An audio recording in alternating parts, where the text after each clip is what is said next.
Well, good morning. This is Wayne and Hank and Naylor going for their walk. It is about 10:30 in the morning. We have reached Friday, August 21st, 2026, and it is a very nice morning for August. I saw dew point down in the low to mid 60s, and a bird just flew by and got Naylor all excited. But it's a nice morning. Sun's out, patchy clouds out there, but generally the sun is out.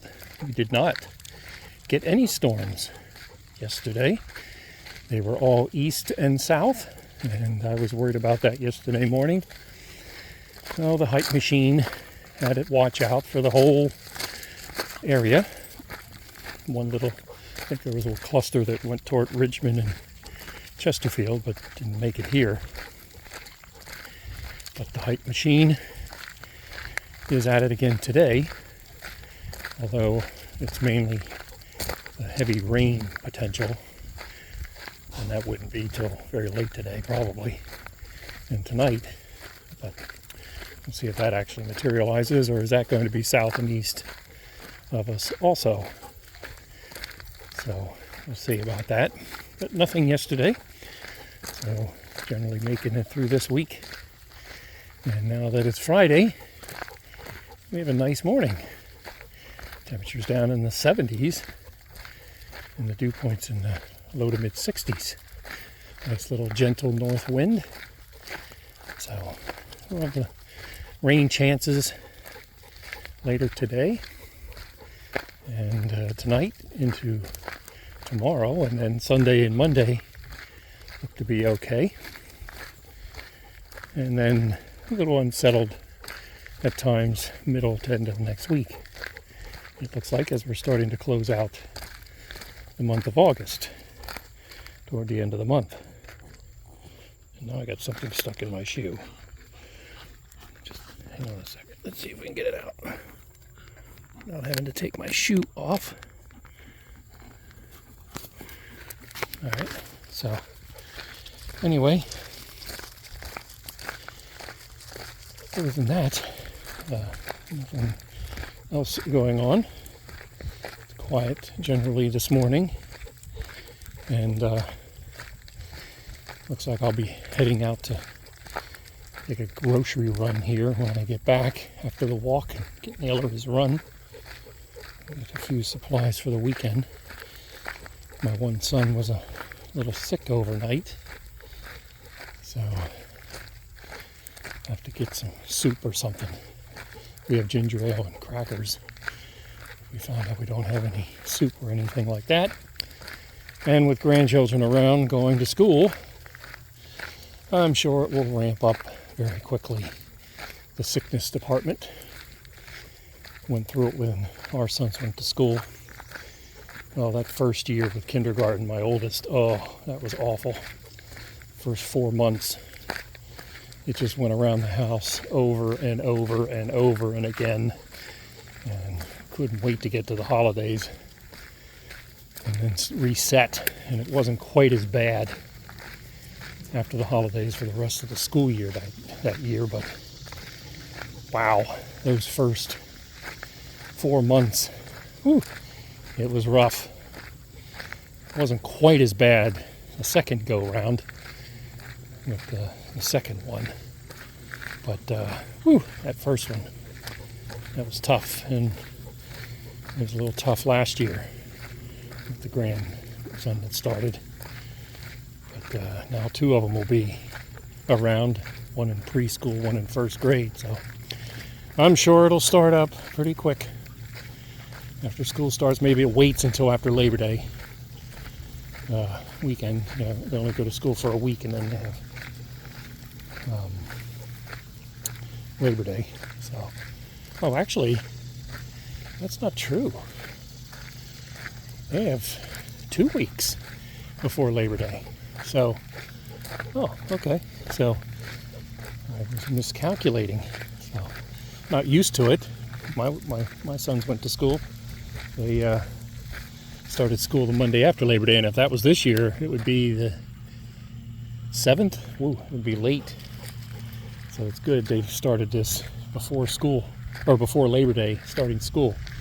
Should have always done that. That way they get out around or just after Memorial Day in the spring, instead of waiting until almost summer to get out it was like the 20th, 18th, or 17th or something of June.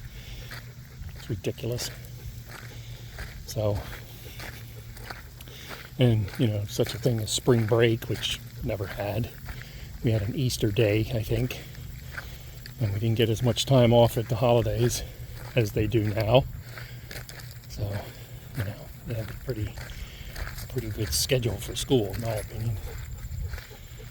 But anyway, other than that, I don't know what else I have planned for today. Get my list ready. I've got to get it together for next week when I head out of town, and get my supplies ready to go. Get this project done. I'm looking forward to it, getting excited to get it done, and then I can move on with my stuff after the holidays, although today would be a beautiful day. At least it's starting that way to do stuff. But once I start something, then it'll probably rain, even though I'm not expecting it to until later. So I'll just go to the grocery store, relax, build up some rest for when I really need it next week, and after Labor Day when I get some things done. But yeah, a little preview here, what it could feel like in the fall this morning with these dew points down. So, won't last, at least yet. But we're getting closer. The summer goes down. I see the sunsets are now approaching 10 of 8, so we're losing a minute or two a day in the sunset department and in the morning. So that'll quickly happen here in the next couple of weeks. We'll be like, oh my Lord, it's almost 7:30 and the sun's down. And it'll be 7 o'clock by mid to late September. So it's going to come quick, and it usually does. Next thing you know, it'll be Thanksgiving. That's how quick the fall usually goes. So try to enjoy it as much as I can. Anyway, I don't know if there was I think the Yankees swept the Orioles as expected. I believe their season is done. So I just don't see any way they're going to make it to the wild card. But stranger things have happened. They've now lost 3 to the Yankees. They're certainly not in the mid to top tier of any teams for playoff contention, in my opinion. So the Phillies were off, and they play the Cardinals starting today through the weekend, which they just played, and that was ugly when they played them in St. Louis. So they better hope they play better. And then they have their West Coast trip, like I've said. They've got to really get their act together and have a good trip where they're done. That will be it for them if they do not. So they're 5 games out, because I think Atlanta won yesterday while they were off. So 5 games. They still have 6 or 7 to play against the Braves. But you can't count on sweeping the Braves. So they're going to have to somehow get closer with the schedule they have going down the stretch. I think the Steelers play the Jets this evening. I don't really care. See if I turn it on or not, I don't know. I'm not really that interested. Starting to gear up for Penn State football in 2 weeks. Looking forward to seeing what this team can actually do with a new coach. Found a video yesterday, it was pretty depressing to watch, of Penn State football in the James Franklin era.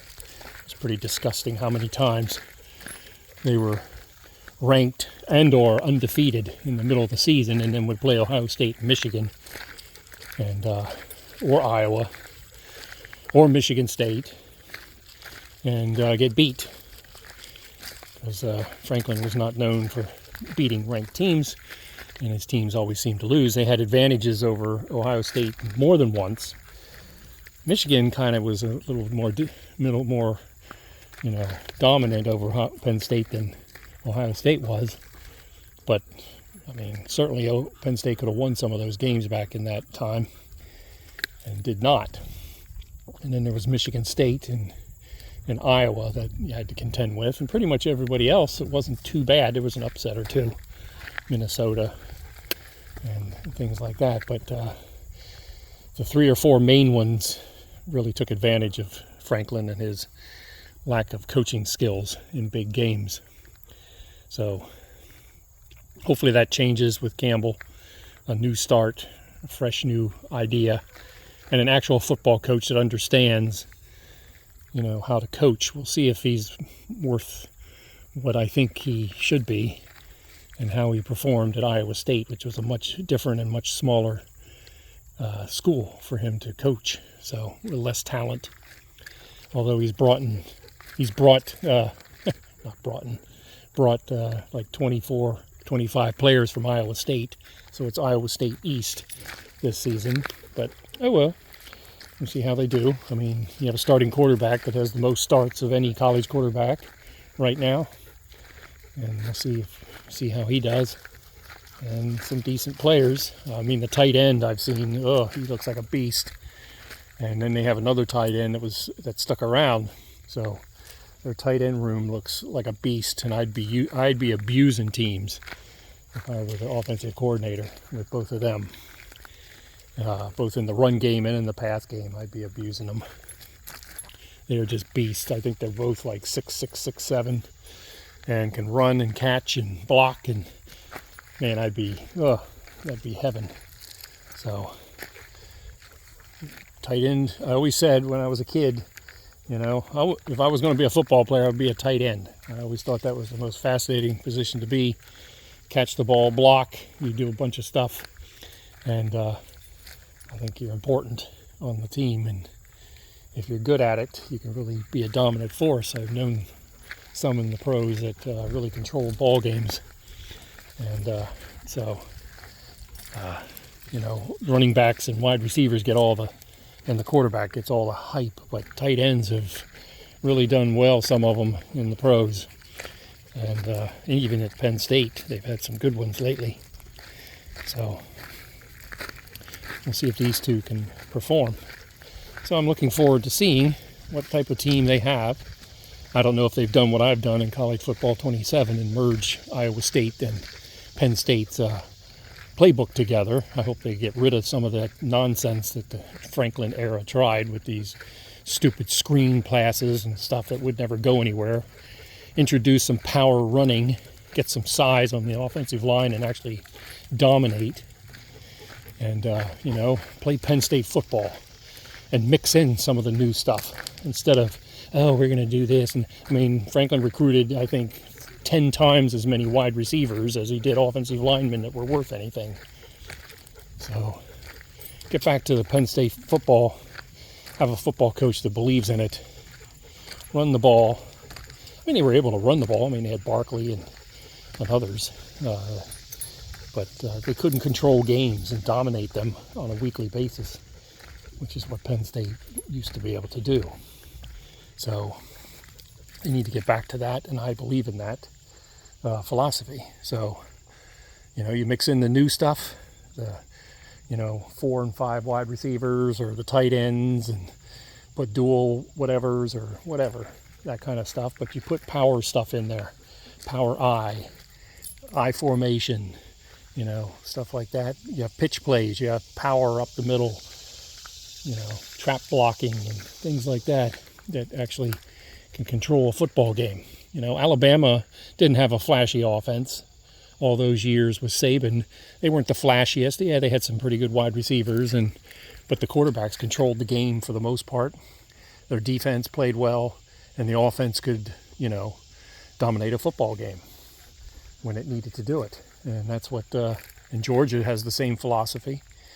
And the reason, I always felt Oregon should be better, but they've never really been able to dominate the line of scrimmage on the offensive side. And when they need to win games like that, they've always faltered. Kelly was the same way, flash. Yeah, they score 50 points a game, but, when they played against the SEC, they had a hard time. They're getting better at it. but they were never known as a, power football team on the offensive side. So they've learned some of that.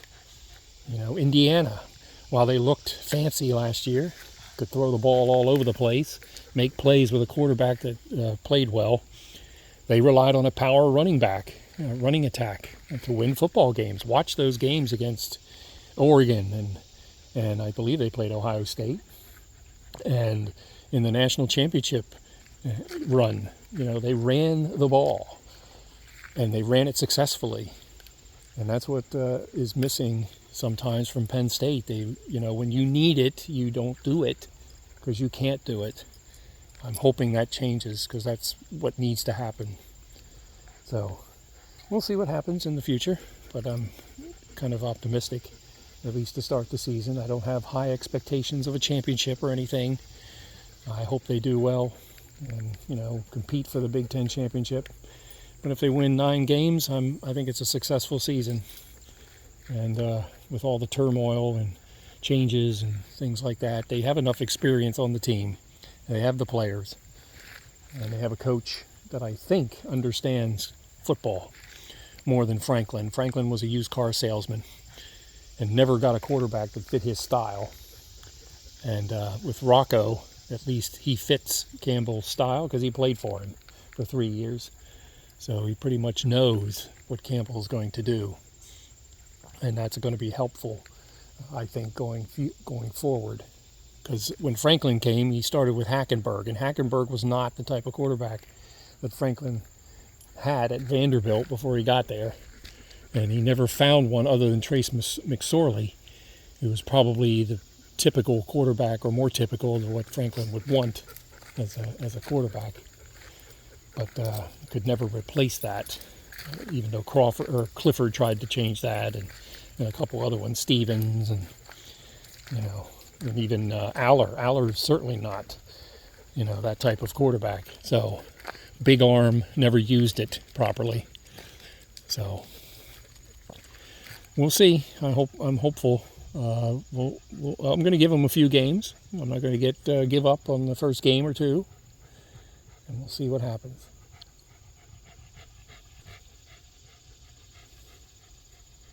So, but anyway, have a good weekend. Hopefully rain doesn't spoil any plans. I'm going to get Naylor his walk, his run. He's anxious to go. It's a nice morning to run if I can get his leash off of him, and we can get on with this day and get to the grocery store. So everybody have a good day, and I don't know if I'll be on the weekend, but we'll see. I'll talk to you later. Have a safe day and a safe weekend. Till next time.